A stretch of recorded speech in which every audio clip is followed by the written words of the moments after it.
Well, hey, everybody, welcome again to North Shore. It's so good to see all of you who are gathered together in this space. And I want to say hi to everybody who's joining us online as well. And I want to say happy Father's Day to all the fathers and father figures out there. Yeah, we're super grateful for you.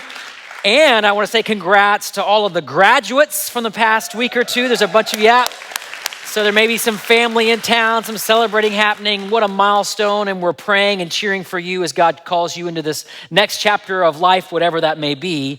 And speaking of kind of chapters of life and what God's calling you to, I want to say a quick word about what you just heard about, which is baptism. We're going to be celebrating baptisms here on July 10th. And baptism, if you don't know, it's kind of like what a wedding is to a marriage. It's kind of like the public way of saying, Jesus, I'm all in. And maybe you've been in a season where you've been exploring faith, having questions, maybe not sure. This is a great opportunity to find out more about what saying yes to Jesus is all about. And some of you may be following Jesus, but you've never taken this step. And I want to encourage you, maybe even challenge you to consider this may be your moment when God says, it's time to go public with your faith and tell the world that you are all in. And we want to walk with you in that. We have a great team can answer any of those questions. So let us know on your Connect card or reach out this week. We'd love to be part of your faith story. But if it's your first time here, or maybe your first time in a while, we've been in this series called Better Rest, talking about the biblical practice of keeping a Sabbath, which may sound like a strange thing if you're kind of new to faith or not sure kind of what that's about. It's a real simple idea. It's one of the oldest practices, or actually the oldest spiritual practice in the Bible. It goes all the way back to the creation story. It's simply this. It's taking a day every week to rest from your work. That's the Sabbath, a day every week to rest from your work. We've had a couple of great weeks on this. 2 weeks ago, we talked about why God created the Sabbath, and there's some key reasons. First, to reveal his character, so we could learn the kind of God he is. He's a good God. He wants you to be rested and restored. He loves to play and to celebrate. And he created it, as you can see, to bless people, not to be a burden. This isn't something to bring more guilt or shame into your life. He created it to remind us of our limits, that we are not, beings that can just go 1,000 miles per hour, 24/7 all the time. We actually have limits. And then, of course, to teach us to trust him. Rest is an act of faith. We have to trust that God will provide even when we stop and rest in him. That was 2 weeks ago. And then last week, we talked about, well, how do you do this? And regardless of when you keep a Sabbath or how you approach it, there are these 4 characteristics that go with any kind of Sabbath. It involves stopping, if not all of your work, at least some aspect of what you do for work, slowing down, not being in a hurry to get anywhere or do anything, being refreshed, activities that bring you life and bring you joy, and then celebrating, actually getting together with friends or family to declare we're going to celebrate God's provision and goodness in our lives. And if you missed either of these past 2 weeks, I want to encourage you to jump online and watch. It's really important to get caught up. And I've been hearing from some of you, some of the experiments you're already running with keeping a Sabbath. Some of you are actually trying this and it's paying off. Someone reached out and said, I finally blocked a full day off from my work. And I didn't even think about it. And what a good day that was. Someone else said our family is going to actually slow down on our Sabbath, even when our little kids take an hour to put their shoes on. And if you have little kids, you know how long that process can take. So it's a great exercise that family's going through. Someone told me for my Sabbath, I spent an entire day in my pajamas, which borders on too much information to share with your pastor, but it's close, right? It's close. That's okay. Just want to cheer you on. We love it. We celebrate those things. And I know there are going to be a lot more stories of people discovering the goodness of God through this practice as they take it more seriously in their lives. So way to go and going after it. But there's one more topic we need to address, and it's not why God made the Sabbath or how we're called to keep it. It's what happens when we don't keep a Sabbath. And the short answer, just to tell you the end here at the beginning, the short answer is when we don't keep a Sabbath, we actually become slaves to our work. We become addicted to what we do. We become identified, our value gets rooted in what we do.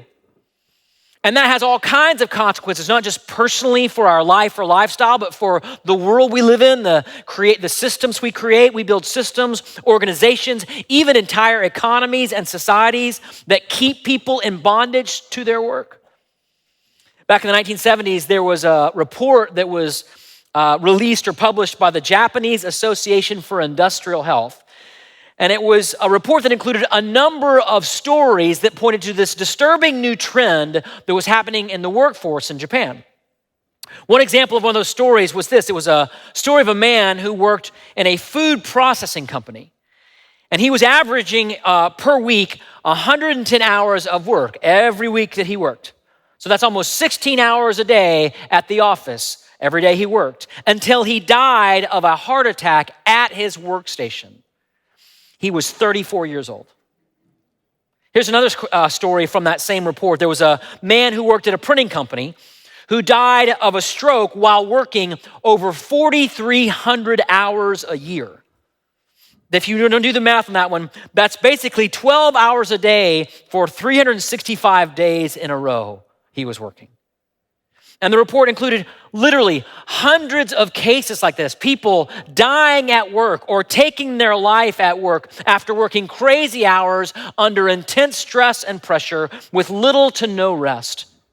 And this trend became so common, they actually had to create or invent a new word to describe it.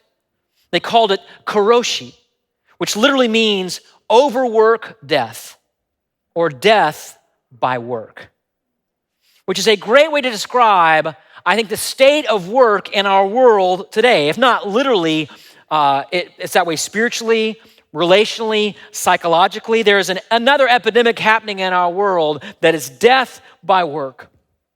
Crazy hours under intense stress and pressure to perform or get promoted or succeed with little to no rest. And by the way, those criteria they're not treated as a health hazard. They're treated as normal, right?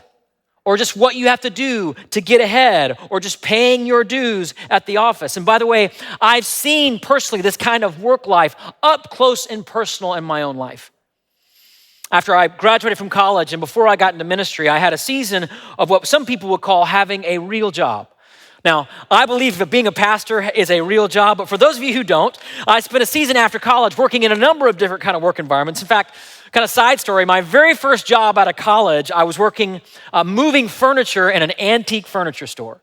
I just moved to a new town. I needed a job. I don't know why I applied for that job. I really don't know why they hired me for that job, because I literally wasn't strong enough to do the job, to do the work. In fact, I remember this time I was trying to move this huge antique dresser across the room someone had just purchased, and I literally couldn't do it. In fact, there was someone who was 4 times my age that had to come over and help me. And she didn't even work there. I mean, she was just somebody who was passing through. So I got another job at this big Silicon Valley tech company, and I was working for one of the in-house lawyers who was in charge of all the intellectual property cases for the company. At the time, I was thinking about maybe going to law school or becoming a lawyer, and this job was like a wake-up call to a part of the working world I'd never seen. The lawyer I worked for was in the office literally every day of the week and on holidays, literally always there. He had a picture of his family on his desk, but I have no idea when he saw them because he was always at the office. He worked extremely long hours. And he was a really good guy, but he had become kind of bitter and jaded and cynical and short-tempered. And he looked decades older than he actually was. And he basically talked me out of going to law school. I remember one time he told me, Scotty, you would love the law, but you'll hate the work. You'll hate the work. In other words, this job isn't just about, practicing law or seeking justice or helping people. It's about long hours, intense stress, under pressure, no time to rest. He literally told me it's kill or be killed out there. In other words, it's karoshi. It's death by work. And while stories like that may sound kind of on the extreme side, the data in our country says they're not the exception. Right before the pandemic, there was a study that was released that said that 87% of Americans have no passion for their jobs. And 80% reported to being outright dissatisfied with their jobs, which explains the great resignation we've seen over the past year. And while those are pre-pandemic numbers, the numbers might even be higher today. Another disturbing trend, we're taking less time off, less vacation, if you will, than we ever have before. In fact, get this number. In 2017, there were over 705 million unused vacation days nationally. Just to give you a little picture, that's over 2 million years of unused vacation. Isn't it incredible? Because we live in this working world where it feels like kill or be killed, get ahead or get left behind, sacrifice everything or you'll end up with nothing. But as I've said each week in this series, that is not how God designed you to live. And it's not even how to get ahead or have success in this world. And I'll say more about that in a moment. But for the rest of my time and to kind of wrap up this series, I want to talk about why we get work so wrong. And then how God uses the Sabbath, this practice of keeping this one day a week, as a way to help us get work right. And so I want to go back one last time to kind of our theme text, our theme scripture for the series, Genesis 2, 1 through 3. After God has created the world in 6 days, the text says, "Thus the heavens and the earth were completed in all their vast array. By the seventh day, God had finished the work he had been doing. So on the seventh day, he rested from all his work. Then God blessed the seventh day and made it holy because on it he rested from all the work of creating that he had done." Now, last week we talked about this repetition of this phrase, the seventh day, as part of the slowing effect of this text. But there's another phrase you can see that's repeated. It's about the work and all the work God had been doing. In other words, the writer isn't just telling us about the seventh day, he's referencing the work God did on the other 6. In other words, God had a job. God literally went to work, which I don't know if you know this, in the ancient world, this is a radically unusual concept. This idea was totally unique in the ancient world. Other religions taught that the gods were spared from any work, like they didn't have to work. That's why Zeus didn't have a job. Jupiter didn't have a job. The god Baal didn't have a job. Because people in that day believed that one of the perks of being a god is you don't have to do any work. And in fact, this is another kind of true historical fact. In ancient Greece, work was considered a demeaning task, and so some cities passed laws prohibiting their citizens from working. Some of you are thinking, like, how can I move to that town? Like, where is that place? Like, how do I sign up? Like, how do we get there? But there's a problem that created this disparity in work, right? Because work still had to get done. So all that work landed on the lower classes and slaves and women and non-citizens. It created this disparity, if you will. So you can imagine just how radical it would have sounded when this ragtag little collection of people called Israel claimed that Yahweh, the one true and living God, had a job, that he went to work. And that work wasn't a demeaning thing, it was a sacred thing. God didn't just create work for us to get done. God himself got work done. And it kind of points to what I think is, the definition of work we have to look at. It's one of the best definitions of work I've ever read. I'm not sure who said this, but I'm going to put quotes around it because it's a quote. Work is the expenditure of energy for the creation of value.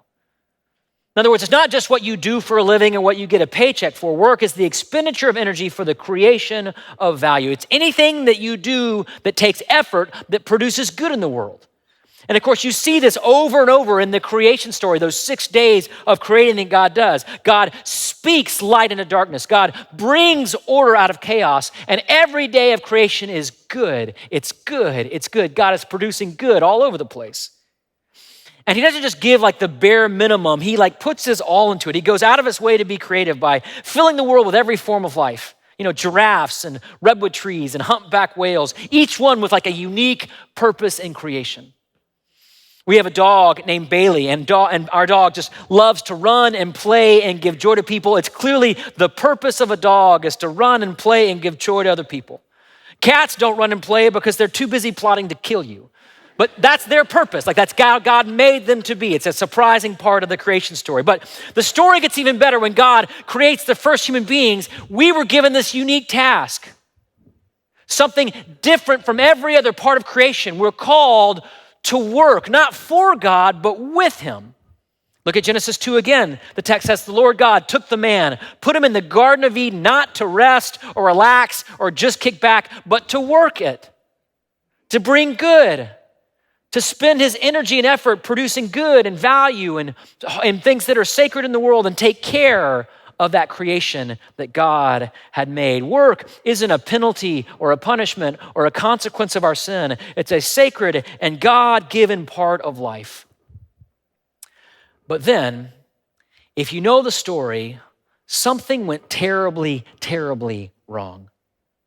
The first human beings stopped trusting God and decided that they wanted to be God or play God or be in control like God, kind of determine the course of their own life and life story. They played God instead, and not only fractured their relationship with God, it poisoned our work. It poisoned the place of work in our lives. Look back at what God told the very first human beings after the fall into sin. God said, "Cursed is the ground because of you.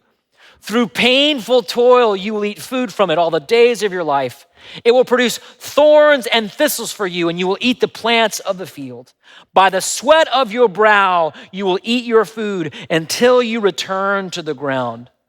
See, no longer is work coming from a place of joy and delight and partnership with God. Now it's painful toil and thorns and thistles, and by the sweat of your brow, until you return to the earth. Like imagine if you were applying for a job and that was sort of the company motto, by the sweat of your brow until we put you in the ground. Like you'd be running from that job, right? Like you wouldn't be going like, is there a 401k or what are the benefits? Like you'd be out of there, but we can't get out of this. This is the reality in which we live. By the sweat of our brow, it's kill or be killed. And by the way, this is why there's so much fear and anxiety around work. Am I gonna be okay? What do I have to do to get ahead? Who do I have to cut off or stab in the back to make sure that I get where I need to go so that I'm okay? It's kill or be killed. But perhaps the greatest consequence of the fall is that our worth now gets tied not to who we are in God's eyes, but to what we do. And a great picture of this, if you know the story, after the fall, the man names his wife Eve, which means mother of the living, which, by the way, wasn't just like a cute nickname he gave her like in a romantic moment. No, he was now naming her based on her role, her work, her function in the world, if you will. And we've been living with that ever since, that our identity is now tied to what we do. It's why we obsess over things like our resume, or getting a promotion, or our job title, or our work reputation, far more than we worry about things like character or our relationships. There's a writer, some of you know, he writes for the New York Times, a writer by the name of David Brooks, who talks about this. He says there's two kinds of values in life. It's what he calls them resume values and eulogy values, right? Now, resume values are pretty obvious. These are the values that you put where? On your resume, your GPA, your class standing, your achievements, your skills, your accomplishments, all the things you spend kind of polishing up and putting on LinkedIn, those are your resume values. Eulogy values are the things people say about you at your funeral. Your character, the kind of person you are, the kind of relationships you had, how you loved people. Here's the thing. When you die, nobody seems to care about this, right? Like nobody talks about your resume. Nobody talks about your job title. Nobody is inspired by all the things that you listed on your resume. And yet we sacrifice so much in our lives for these. We sacrifice our relationships for these. We kind of live into burnout for these. Like we will kind of go, kill or be killed for those values. Why? Because we've become slaves to our work. We are addicted to this idea that if I just accomplish more and do more and achieve more, then I'll be somebody. And this is especially true in our kind of North American, kind of Western context where success and achievement are literally addictions. A writer by the name of Mary Bell said that achievement is the alcohol of our time. And I think she's right. And yet here's what's so interesting. Churches, we don't call people out for overworking, do we? Like we don't have support groups for workaholics. We ask them to volunteer. Like come on and give a little more. Like you've proven yourself here, we could do a little bit more. Now, I'm not critiquing people who work hard or achieve success or volunteer in a church. What I'm saying is God didn't create us to be addicted to what we do, or live in this fear that we won't be enough or have enough, or to have to try to hoard up resources for ourselves by the sweat of our brow until someone puts us in the ground. He didn't create a world that would be filled with poverty and injustice and unfair labor practices. He didn't create a world where people would literally die at their workstation. But it all goes back to this addiction to these resume values. And they, by the way, don't just keep us from getting enough rest. They actually keep us from God. Did you know that? They're not just physical or relational consequences to our workaholism or workism, if you will. There are deep spiritual consequences. Nobody's talking about those. Some of you will know the story of the prodigal son. It's the story that Jesus tells of this son, this young man who takes his inheritance, leaves home, rejects his father, and squanders his life in reckless choices, reckless living. And so much of Christian spirituality today is rooted on helping you avoid the life of the younger son, right? Kind of like in the old Baptist context where I was raised, we'd say things like, don't drink or chew or go with girls that do. Like avoid like all the, sketchy, reckless choices out there. But there was another son in the story. A son who didn't rebel, a son who didn't run away. In fact, he was responsible. He was hardworking. He was up early, on time to the office, stayed late when he needed to. He was the kind of guy that you put on a church elder board. He was the kind of guy who would serve on a church committee. He was the kind of guy you'd want mentoring your kids or students. And yet, he too actually had squandered his life. And there's this moment in the story when you can see this so clearly. The younger brother has come home. The village has gathered. They're celebrating. The lost son has been found. But the older son gets angry. He won't go in and celebrate. And when the father comes out to plead with him, come in, look at what the son says.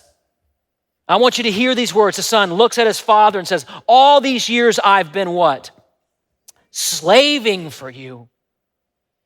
You know how hard I've been working, how I get up early, how I'm responsible, how I've done all the right things and never disobeyed your orders. All these years I've been slaving for you. And it makes me wonder how many Christians have strayed from God, not by rebelling against him, but by slaving for him. Working not out of joy or delight, but trying to prove you're that perfect engineer or perfect teacher or perfect parent. Thinking if I just work hard enough, God will approve and I'll be okay. Friends, that's not being a son, that's being a servant. But here's the good news. You don't work for God. You never have. And God's grace isn't based on what you do or how hard you work. It's based on who he is, which is why the father in the story responds by identifying not him as a servant, but my son. You are always with me and everything I have is yours. Think of the generosity of the statement. Like this isn't like you've been going hard. Here's a 10% bonus for how hard you've been working. No. Everything I have is yours. There's no earning in this family. There's no way to earn what I have. I've already given it to you. It's already yours. And yet, we forget this, don't we? When we're busy out in the field, we forget that we're a son. When we're working all the time, we forget that we're a daughter. When deep down, we're not worshiping God, but we're slaving for him, we actually forget who God is, which brings us back to that command we've been studying the past few weeks. Remember the Sabbath. Remember who God is. Remember you don't work for him. The writer of Deuteronomy put it this way. I love these words. The writer said, remember that you were once slaves in Egypt, and the Lord your God brought you out of there with a mighty hand and an outstretched arm. Therefore, get this, the Lord your God has commanded you to what? Observe the Sabbath day. In other words, remember that God has set you free from the idols of Egypt, whose value, who say, basically they freed you from that idea that the more bricks you produce, the more valuable you are. Therefore what? Keep the Sabbath. Keep the Sabbath. You see, we don't find freedom from our workaholism just by trying to be more efficient or productive or rearranging our calendar. We find freedom by keeping a Sabbath. And this Sabbath isn't just about a day, it actually begins to expand and change and create a whole new way of life, a whole new culture, if you will, a whole new community. Which is why the Sabbath for Israel became far more than just a day off. It was a way of life for them. I don't know if you know this. In fact, if you go back through your Old Testament, there's an entire series of laws rooted based on the Sabbath. For example, the Sabbath, that seventh day, is just one of 7 festivals that Israel would practice through the year, each one pointing back to how they needed to rest and trust in God. There was another kind of Sabbath they practiced every 7 years when the Israelites were called to forgive debts and free slaves and let the land rest for a year. They couldn't farm on the land for a whole year. They could only take what would spring out of the ground on its own. And then every 7 times 7 years was the year of Jubilee. Isn't that a great idea? The year of Jubilee. We could use one of those around here, right? If anyone had lost their land, gone into debt, all was forgiven and restored. The slates were cleaned out. These were all practices that God gave Israel to help them be a contrast to the other nations where people were used, abused, enslaved, and discarded. See, the Sabbath, friends, isn't just an idea. It's a witness. It's a testimony. It's a story. It tells the world our God is not like Pharaoh. He's not harsh. He's not demeaning. He doesn't value you for what you do. He's good. He's generous. He provides, and he calls you a son. He calls you a daughter, and he says, everything I've got, guess what? It's already yours. And we have a chance to tell the world that too, right? We have a chance to tell the world you don't have to die at your workstation. Because the God, the real God, the one true living God is the God of the Sabbath day. Jesus called himself the Lord of the Sabbath day. And friends, I gotta tell you, even if you don't feel convinced or you're not sure about all these Bible verses, it's actually a better life. And the social sciences of our day are proving it. That keeping a Sabbath, get this, will make you more productive in your life, not less. Some years ago, Seattle Times did a 7-week study on productivity at work. One group they studied had worked for 40 hours a week. The other did 50 hours a week over 7 weeks. That means the second group had 70 hours of extra work to get their stuff done. And at the end of the study, get this, they had been no more productive than the first group. And this kind of study, if you know, has been repeated numerous times, numerous places, all with the same outcome. At some point, more hours don't equal more productivity. Because keeping a Sabbath doesn't make you less productive in your life. It makes you more productive at school, at your work, as a parent. And not only that, get this, you'll actually live longer. I saw a statistic this week I'd never seen before, just remarkable statistic. Did you know that Seventh-day Adventists, who actually keep the Sabbath like very regularly, like, so very serious about it, they live on average 10 years longer than the average American. Did you know that? 10 years longer. Not because they have access to better doctors or better medicine. They're just serious about keeping a Sabbath. They're serious about a day every week that they take a day off from being serious. And of course, we shouldn't be surprised by this. The Bible has been saying this for thousands of years. In Exodus 16, when the Israelites are wandering through the wilderness and God's providing manna from heaven, God told them, you can only collect manna 6 days a week. Look at what he says. 6 days you are to gather. 6 days you can work. 6 days you can go after it. But on the 7th day, the Sabbath, there will not be any. Now, just so you know, there are not many places in the Bible where God explicitly says, I'm not going to help you. But if you try to produce on the Sabbath, if you try to get ahead on the Sabbath, if you try to store up more for yourself on the Sabbath, God is saying, I'm not going to help you. I'm not going to bless that. Church, you can work 7 days a week, but God is only going to bless 6. Because here's the thing, God can do more in 6 days than you could ever do in 7. God can do more in 6 days than you could ever do in 7, which means you have a choice to make. I've told you why God made the Sabbath. We've talked about how to keep the Sabbath. But if you keep the Sabbath, that's up to you. This is a choice you have to make. Will you keep the Sabbath? Or will you just keep breaking it? Will you take a day every week to rest from your work, or will you keep being enslaved to it? Will you keep chasing all those resume values, or will you think more about the eulogy values that really matter in your life? Will you keep slaving away for God in the field, or will you come back into the house and celebrate with him that everything he's got, it's already yours? You have a choice. You have a choice. You have a choice. But God's rest is available. And so we're gonna take a moment and just make that choice together right now. So if you close your eyes, if you pray with me. And I just wanna ask you, if your eyes are closed, your heads are bowed, I just wanna challenge you in this moment to think about this conversation as fundamentally a moment or an act of trust. Like, who do you really trust? Who have you placed your trust in your life? Some of you right now, if you're honest, the answer is just you. You've been trusting yourself. You've been trusting your strength. You've been trusting your work. You've been trusting your income. You've been trusting your savings account. And we're living in a world that's reminding us all the time, those things are not the places where we should place our trust. And so I want to invite you right now just to place your trust firmly in Jesus. If you've never done that before in your life, maybe right now you just feel the conviction of the Holy Spirit, not sure what it's about, you feel God moving in your heart. This could be the first time where you take that step of faith. I want to invite you to do that right now. Just say, Jesus, I want to say yes to you and trust you. Just say that right now. Jesus, I want to say yes to you and trust you. And if you're doing that for the first time, would you do me a favor with all the eyes closed, heads bowed? Would you just raise your hand for a moment?